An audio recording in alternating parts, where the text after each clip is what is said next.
Hi guys, welcome back to a new episode of Apps Academy. Today in this video, I'm gonna show you how you can change password in Binance. Keep watching the video till the end.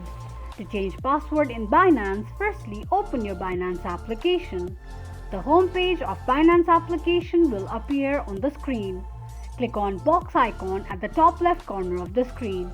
On the next page, click on little gear icon at the top right side of the screen.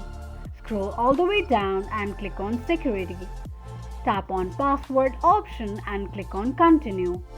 Enter a verification code sent to your email for confirmation and tap on Submit.